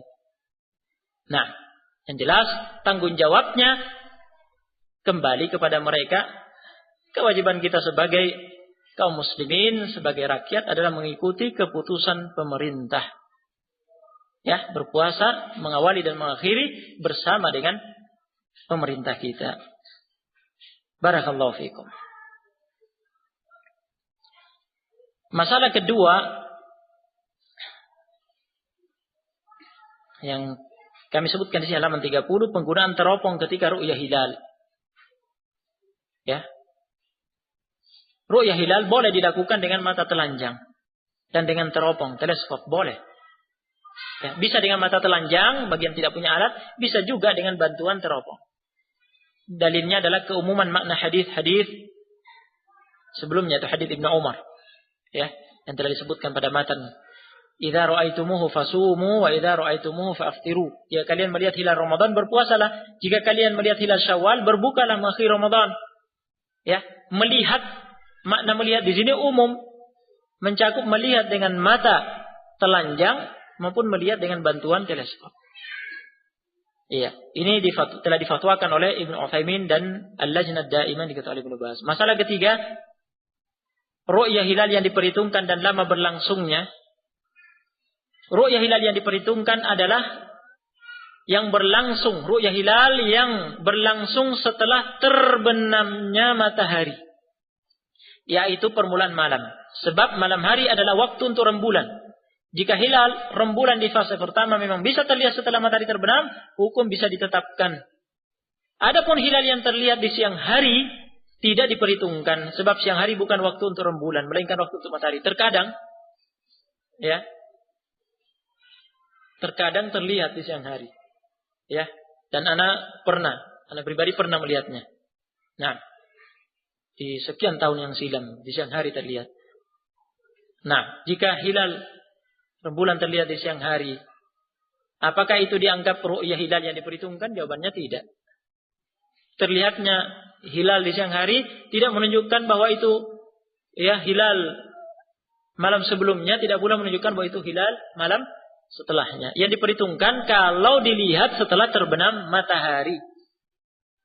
Ya, setelah terbenam matahari di waktu maghrib terlihat, itu yang diperhitungkan. Ya. Karena waktu untuk rembulan itu malam hari. Jadi terlihat ketika di malam hari, yaitu ketika terbenam matahari. Setelah terbenamnya matahari. Di permulaan malam. Nah, masalah terlihatnya hilal di siang hari, sebenarnya ini telah diperdebatkan oleh ulama sejak dahulu kala. Ya, ada yang mengatakan jika terlihat di siang hari, ya, berarti itu hilal malam sebelumnya. Berarti sebenarnya hari itu sudah tanggal 1. Ya. Ada yang mengatakan sebaliknya.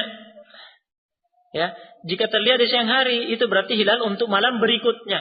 Berarti besok tanggal 1. Nah, tetapi kedua pendapat ini tidak ada dalilnya. Ya. Keterangan lengkapnya bisa disimak dalam buku ini. Nah, jadi seperti kata Ibnu Utsaimin rahimahullah, meskipun terlihat di siang hari, namun ketika terbenam matahari, jadi sebelum terbenam matahari hilang. Nah, sebelum terbenam matahari hilang. Dan ketika setelah terbenam matahari dilihat, ternyata tidak terlihat lagi, berarti tidak dianggap. Tidak dianggap yang terlihat tadi sebelum maghrib itu tidak dianggap. Nah, di sini diberikan contoh oleh beliau, lihat halaman 32, beliau memberi contoh sebagai berikut. Misalkan hilal terlihat setengah jam sebelum terbenam matahari. Jadi setengah jam sebelum terbenam matahari hilal terlihat. Lalu hilal itu hilang 1/4 jam sebelum terbenam matahari. Jadi ketika tersisa berapa? Tersisa 1/4 jam dari terbenam matahari dari maghrib, hilang. Ya. Kemudian setelah terbenam matahari sudah tidak terlihat lagi.